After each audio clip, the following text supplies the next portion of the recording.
নমস্কার বন্ধুরা, আজ আমি আপনাদের সঙ্গে শেয়ার করব নিরামিষ সজনে ফুলের ঘন্ট। তো রেসিপিটি সম্পূর্ণ দেখবেন। একদম নতুন পদ্ধতিতে বানাবো। বিশেষ একটা উপকরণ দেওয়ার ফলে এই রেসিপিটি খেতে কিন্তু খুবই ভালো হবে। তো দেখুন, এখানে প্লেটে আমি সজনে ফুল নিয়েছি। এখানে সজনে ফুলগুলো ভালো করে বেছে নেব। আজকের এই ফুলগুলো এখনও কিন্তু সম্পূর্ণ ফোটেনি, কিছুটা কুড়িও আছে। তো আমি ফুল আর কুড়ি খুব সুন্দর করে বেছে নিচ্ছি।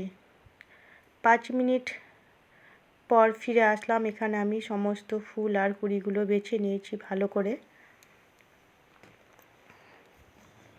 কারণ বন্ধুরা এখনও সজনে ফুল ভালো মতো ফোটেনি। তো আগে থেকে প্যানে জল বসিয়ে রেখেছিলাম, দিয়ে দিলাম সামান্য পরিমাণ লবণ। এবার সজনে ফুলগুলো ভালো করে ধুয়ে জলে দিয়ে জাস্ট একটু গরম করেই নামিয়ে নেবো। বেশিক্ষণ ফোটাবো না, তাহলে কিন্তু গলে যাবে। তো জাস্ট একটু ফুটে উঠেছে, আমি নামিয়ে নিয়ে একটা স্ট্রেনারে বা ঝাঁঝুরিতে দিয়ে জল ঝরিয়ে নেব। এদিকে সজনে ফুলগুলো জল ঝরতে থাক, আর অন্য একটা কড়াই বসিয়ে কড়াই দিয়ে দিলাম পরিমাণ মতো সরিষার তেল। ওই তেলে একটা শুকনো লঙ্কা আর হাফ চামচ গোটা জিরে ফোড়ন দিলাম। তেল খুব সুন্দর গরম হলে এখানে ছোট ছোট করে চৌকো চৌকো করে আলু কেটে রেখেছিলাম আগে থেকে, এবং ধুয়েও রেখেছিলাম। আলুগুলো দিয়ে এবার ভেজে নেব।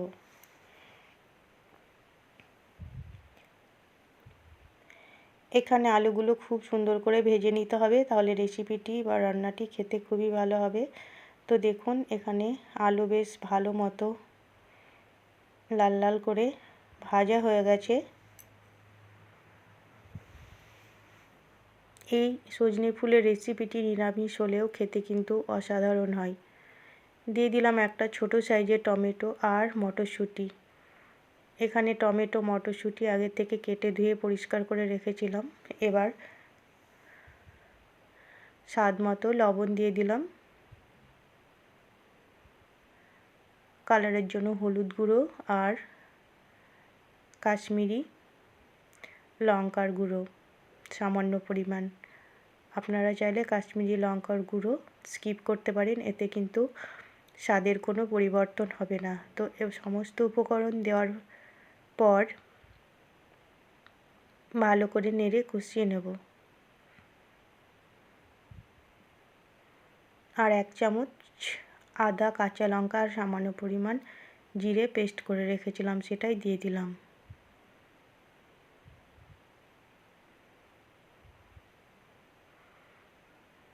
সমস্ত মশলার সঙ্গে আলু, টমেটোর এবং মটরশুঁটি খুব সুন্দর কষানো হয়ে গেছে। এই পর্যায়ে দিয়ে দিলাম সজনে ফুলগুলো জল ঝরিয়ে রাখা। এবার সজনে ফুলের সাথে আবারও একসঙ্গে কষিয়ে নেব।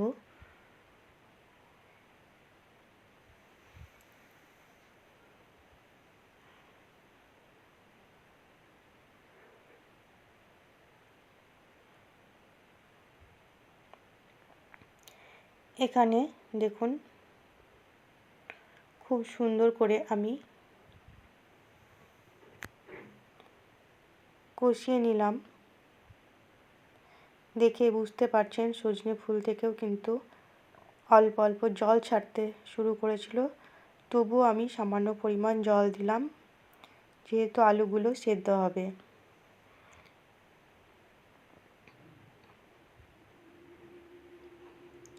এদিকে আমি একটা প্যান বসিয়ে তাতে 1 চামচ গোবিন্দভোগ চাল, 1 চামচ সাদা তিল দিয়ে নেড়ে নেব। এখানে বন্ধুরা আরও একটা উপকরণ দেওয়া বাকি আছে, আমি একটু পরে দিচ্ছি। তো গোবিন্দভোগ চাল আর তিলটা একটু ভালো করে নেড়ে নেওয়ার পর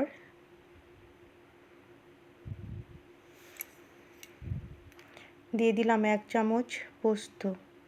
এবার পোস্ত দিয়ে একটু নেড়ে চেড়ে নামিয়ে গুঁড়ো করে নেব। দেখুন, আমি খুব সুন্দর গুঁড়ো করে নিয়েছি। এবার এই গুঁড়ো করা উপকরণটি দিয়ে দিচ্ছি। এখানে আমি সমস্ত গুঁড়োটা দেব না, অনেকটাই হয়ে গেছে, তো আমি 2.5 চামচ মতো দিলাম। আর একটু মিষ্টির জন্য আমি গুড় দিচ্ছি, আপনারা চাইলে চিনিও দিতে পারেন, কারণ যে কোনো নিরামিষ রেসিপি একটু মিষ্টি ভালো লাগে, তাছাড়া সজনে ফুলে একটু মিষ্টি না দিলে ভালো লাগে না। তো একটু নাড়াচাড়া করে নেব আর একটু দিয়ে আমি নামিয়ে সার্ভ করে দেব। তাহলে বন্ধুরা, আজকের এই সজনে ফুলের নিরামিষ ঘন্ট রেসিপিটি কেমন লাগলো অবশ্যই কমেন্ট করে জানাবেন। আর আমার চ্যানেলে নতুন বন্ধু হলে চ্যানেলটিকে সাবস্ক্রাইব করে পাশে থাকবেন। আর আপনারা অবশ্যই একবার এইভাবে বানিয়ে দেখবেন, খুবই ভালো লাগবে। সম্পূর্ণ রেসিপিটি দেখার জন্য অসংখ্য ধন্যবাদ।